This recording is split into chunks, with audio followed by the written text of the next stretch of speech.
The most powerful games console ever made has finally landed. Unless you've been living under a rock, you'll know that the PS5 Pro launched last week and there has been a lot of hype around it given the specs and performance that were announced. So I decided to pick one up for myself on release day, and I've been using it for the past week to see how it stacks up, and today I'm going to be going through my thoughts on it so far. Let's get into it. So like many others, I was incredibly excited when PlayStation announced the new PS5 Pro and showed off the specs and performance upgrades that we could expect. As someone who games a lot on both console and PC, I was very interested to see the leap forward and see if they could begin to close some of that gap to PC gaming. So I've spent the last week trying out a bunch of different games on the Pro to see how it actually performs and get an idea as to whether it was worth the £700 I spent on it. And yes, I did buy this myself, and this video is not sponsored in any way. This is all just my honest opinion on the new console. So before we get into the performance, let's do a quick unboxing to show you what you get.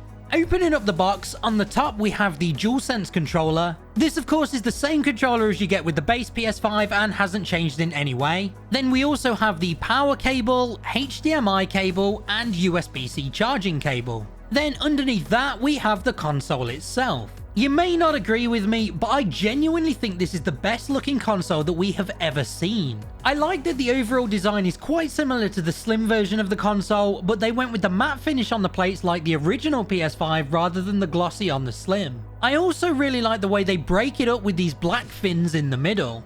Definitely a really nice design, and it looks great in my setup. Size-wise, the Pro is sort of a combination between the two older versions, being the same height as the original PS5, but around the same depth as the Slim. As you can see, I'm using mine vertically, and I decided not to pick up the optional stand, which comes in at another £25 on top of the cost of the console.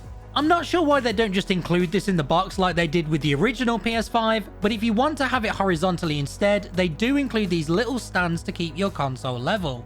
It features two USB-C ports on the front, similar to the Slim, then on the back is a HDMI port, Ethernet, two USB-A ports, and a port at the bottom for the power. Now, one thing to note here is of course the fact there is no disc drive included with the console either, but you can pick one up for an extra £100. I actually bought the Slim for the setup earlier in the year because my original PS5 was the digital version and I wanted a disc drive so I could still play my physical games. But as I bought the Pro on a whim on release day, there were no disc drives in stock anywhere, as they basically sold out when the Pro was announced to be digital only, and I am not paying scalper prices for one. So unfortunately, I currently can't play any of my physical games on the PS5 Pro, which includes The Last of Us 2 and Gran Turismo 7, which are both PS5 Pro Enhanced Games, and I was looking forward to trying them out on here. So PlayStation, please release more disc drives so I can get one.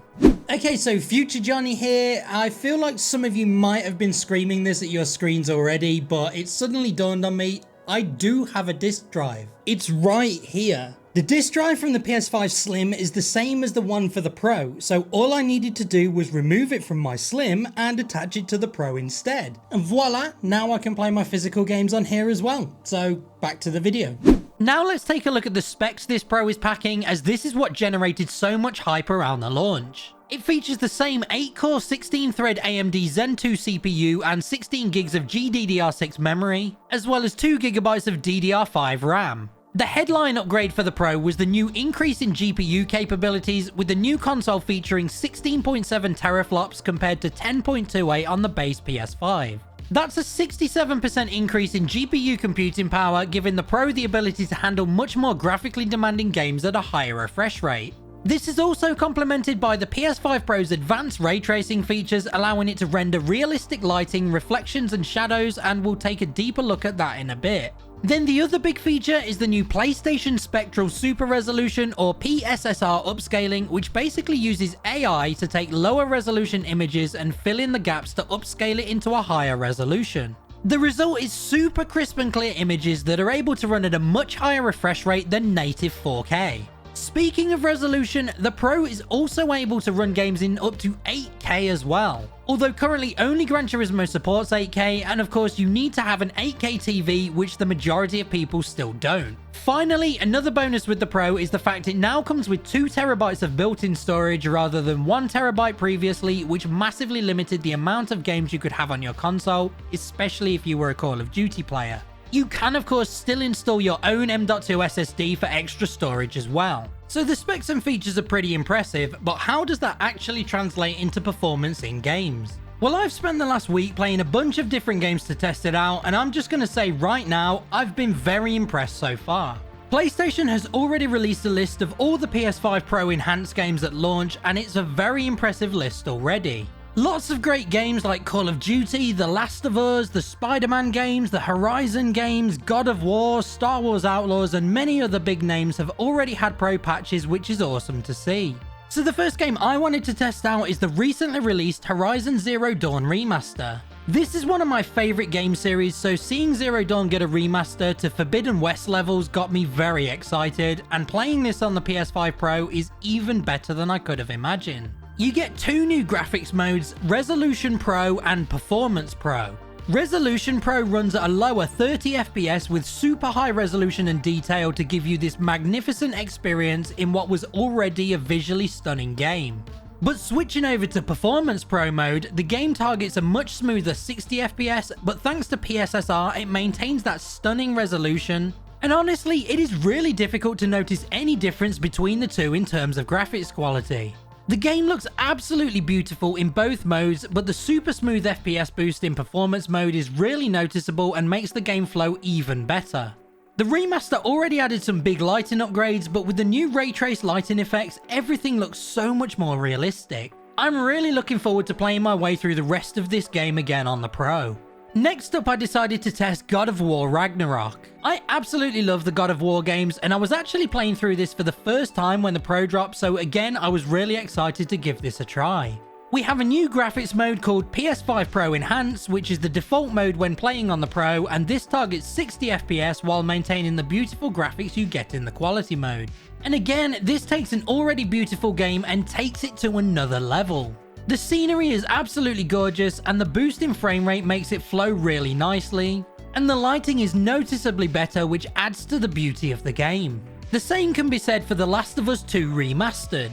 This again is another game I jumped on quite late as it was in my backlog and I didn't get a chance to play through it all. So hopping on to play on the Pro, I get to experience such a beautiful looking game. The new Pro mode takes the best of the fidelity and performance modes that were already available and combines them once again to give you the best playing experience. The level of detail in this mode is just fantastic, from the character models to the scenery, vegetation, lighting, and of course this mode targets 60 FPS again, and the boosted frame rate makes for a much smoother experience. Another game that really takes advantage of the Pro is Marvel's Spider-Man 2. Again, this was an already stunning looking game, but the new Pro modes are somehow even better. Fidelity Pro allows you to play around with the new ray tracing effects, and these look so good in game. Reflections from windows, lighting and shadows look so much better and gives the game a much better look overall. And the Performance Pro mode targets up to 120 FPS and is super smooth whilst looking as crisp and clean as the original Fidelity mode.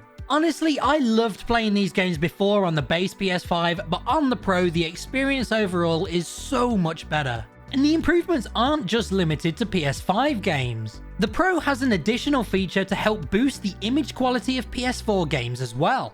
If you go into the screen settings on the PS5 Pro, you will see an option to enhance image quality for PS4 games. And this basically takes your existing PS4 games and adds in a bit more detail and sharpness. I went back and tested this in a couple of games, the first being one of my all-time favorites, Skyrim. And while the changes are nowhere near as noticeable as the Pro modes on the PS5 Enhanced games, I'm all for trying to improve the quality on some of these older gen games too, even if it's just by a little bit.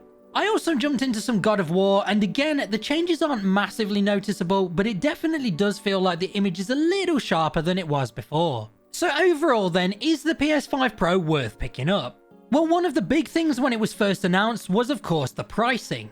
The Pro comes in at £699, which then becomes even more expensive if you want to pick up the disc drive for an extra £100 and the stand for an extra £25, meaning that this can cost up to £824 for you to get the most out of it. That's a pretty monstrous cost compared to the base console, and for those of you who already invested in a PS5, it's entirely up to you whether you think it's worth spending all that money again. I'd have to say, it's probably not. Yes, the Pro Enhanced games look and feel massively superior on the Pro console, and it is by far and away the best way to enjoy the games, but they do already look great on the base console, and it depends how much you want to have that extra frame rate combined with the beautiful high-resolution PSSR images. If you don't have a PS5 yet, then it might be a bit of a different story. You could spend hundreds getting the base console to enjoy next-gen gaming, or save up the bit extra to enjoy them at their full potential. As we mentioned, there are already a great number of PS5 Pro Enhanced games available, with more to come, and having played a bunch myself, I don't want to go back to playing my base consoles when I'm in another room away from my setup. Of course, let me know what you guys think in the comments. Are you planning on picking up a Pro for yourself at all? Did you have any other thoughts or questions? Drop them below because I love reading through them. And if you enjoyed today's video and found it helpful, then please leave a like to show your support. And if you haven't already, feel free to subscribe so you don't miss out on future videos. I'm off to play some more games, so I'll catch you all in the next video.